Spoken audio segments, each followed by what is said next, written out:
And yeah, looks like we're on the air. We're streaming.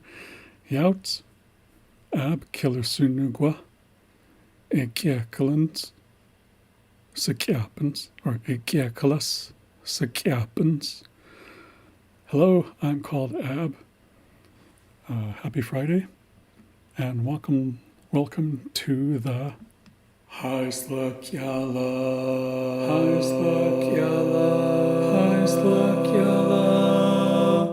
live stream. So I'm going to switch to my title screen here, and I'm going to turn my webcam off so you can see the whole screen. So this is the thumbnail for today's show, September 8th, 2023. And I'm just going to turn my camera back on for a little while here. So I have a couple of things that I wanted to go over today. I think this is probably going to be an even shorter show than what I've been doing lately. I just have a couple of things to share, so I'm going to switch over to my Microsoft Word document that I prepared. So I've been thinking a little bit more about the presentation and how people are viewing it, and what the things that I can do to help people see the documents a little bit better. So one thing that I thought of was enlarging the screen, so zooming in a little bit more than what I normally would. So this is the document blown up quite a bit. So this is 330%. So almost 3.5 times bigger than what I would normally be seeing on my screen. So I can probably even blow it up more. So the problem that I had before was that the bigger that I make the text, the more I'm going to have to, the less text I'll actually be able to fit onto the screen. So it's okay with text that is short like this, where it only takes up so much of the screen. But I'm actually going to turn my camera off here. It becomes a little bit problematic when you have a lot of text going across the screen. So if there is more text going across the screen here, eventually it would get cut off when I'm zoomed in this far. So one thing that I thought of doing was actually just making the text not be as long. So basically not having the text go all the way across the screen. So I'm hoping that will help people a little bit more in terms of being able to read what's on the screen. So I'm trying to think of that while I'm presenting. I am dealing with some technical limitations, so there's only so much that I can do. So this is one thing that might help people see the typing on the screen better. And this is something that I can do that is not going to be much trouble. It's not going to create any more distractions or any more work for me while I'm presenting. So I think I'm going to try this for a while and see how that goes. And you can let me know if this is better for you as the viewer as well. So you can leave a comment, and yeah, I'd be interested to know how the viewing experience is for you, people who are watching the videos. So I wanted to talk a little bit about the phrase that I just said a little while ago during my intro. And I want to explain a little bit about what it actually means. So this phrase is ekiakalas sekiapens. And I want to break the phrase down a little bit more for you guys to give you a better idea of what's happening here. So if we break things up, if we add a little space there, so this first part of the word, ache, means good. Ekla means, when you add ekla, there's a couple of things that happen here. One thing is that the K gains an apostrophe. See, the apostrophe goes over top of it. And then when you add this suffix here, it becomes a longer word, egiekala, which means happy. So egiekala means happy. This S on the end is a suffix. Usually we signify suffixes by adding a hyphen, putting a hyphen in front of whatever we're adding. So this S is actually short for, there's a longer form of it, and it's hace. So this hace gets shortened down to S. So I'll delete that. And this S gets added on to the end of a word. So this becomes egiekalas.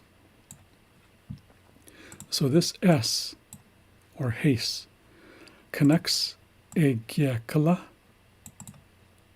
connects this first word to the second word, sekiapens. So you have egiekala, and then a connector, which is the letter S, sekiapens. So this means that, well, the S in the end here means that whatever's being added, whatever word comes after it, is going to be happy. So you have egiekala, then a connector, so happy, and then sekiapens. So this comes from a couple of different sources. So sekia, you've probably heard the word sekyo. Sekyo comes from sekia. So sekia is what we call a root word. It's the beginning of a word. It has its own meaning, but it can't really be used on its own.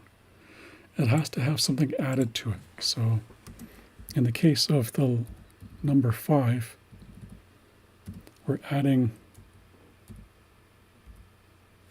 this. But since sekia ends with an A, we're actually getting rid of that A.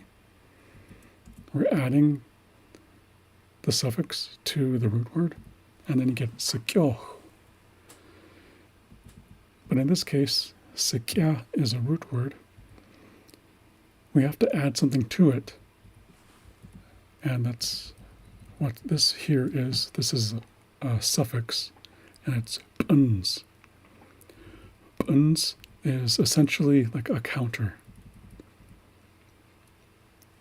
So you have sekia, then you have puns. Put them together, you get sekiapens. So sekia means 5. Puns is a counter. So when you think about the work week, you have 1, 2, 3, 4, 5 days in the work week. So what's the 5th day of the work week? That is Friday. Monday, Tuesday, Wednesday, Thursday, Friday. 1, 2, 3, 4, 5. So this phrase means happy Friday, or it could mean a Friday that is happy. Something along those lines. So that's basically how it all breaks down. You have egiekala, which means happy. You have the S, which is a connector. You have sekiapens, which is the 5th day. And all that translates to happy Friday, or a Friday that is happy. So I just wanted to explain that and shed some more light on that, because I have heard people just say sekiapen. That's not the correct way. The S is part of it. It is sekiapens. So if you don't say sekiapens, then you're not really saying Friday, because you're missing a part of the word. So it is egieklas sekiapens. That's the whole phrase. Or if you're just saying Friday, it's sekiapens. Sekiapens. So I just wanted to point that out. Hopefully that helps people understand it a little bit more. I wanted to move on to my regular features in the show. The first is, how do you say it? So the first word is sa, sa, and this is grizzly bear. So it's important to understand and to listen to the accurate pronunciation of this word, which is sa. So this first part of the word, if we break this down, we have sa, sa. So the reason there's two A's here is because it's a long A, sa. And then we're adding this X. So the X, a regular X in islak sounds a little bit more like an H, but it's actually kind of like, it's a higher sound. So it kind of sounds like, it's almost like a hissing sound. So you have sa. So you have a long A after the S, and then it ends with sa,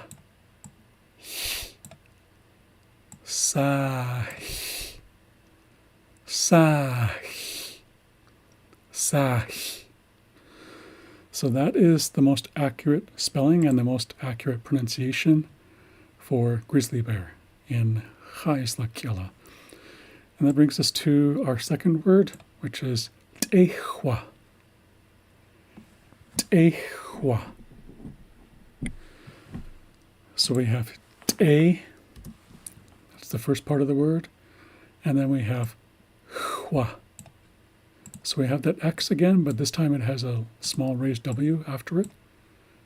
So that means it's that sound followed by a rounding of the lips. So it comes out as hwa, hwa. Since it's followed by the A makes kind of an sound, so we have hwa. So te, that's the first part of the word. Te, hwa. Te, hwa. Te, hwa. You put them together, you get tehwa, and that is a black bear. So it's important to point out that we don't have a word for bears in general. You have to specify the species. So that's why we either say sa for grizzly bear or tehwa for black bear. So we specify what species of bear we're talking about. So it's either sa or tehwa. And that wraps it up for how do you say it. And we'll move on to the last feature, which is wow, the word of the week. And it is t'tamhu. Let me say that again. T'tamhu. The first time I kind of used a popping P, but it's actually not a popping P. It's a regular T. Ta. So I got a little bit confused there. So that's the first part. And then tamhu. Tamhu. Oops, I did it again. So it's just a regular T. Tamhu. Tamhu means to have come to think of something after trying for a long time. So I found that to be a very interesting word. We have something that describes when you remember something after trying to figure it out and not being able to do it for a long time. So that is wow, the word of the week. Can I have my camera back up here? So that's why I usually turn my camera off when I'm doing the anything that has text on it. I'm going to switch back to my camera here. So that is it for today's live stream. Thank you for watching. Thank you for joining me. Until next time, remember, learning is its own reward. Exquiguelas. Wa.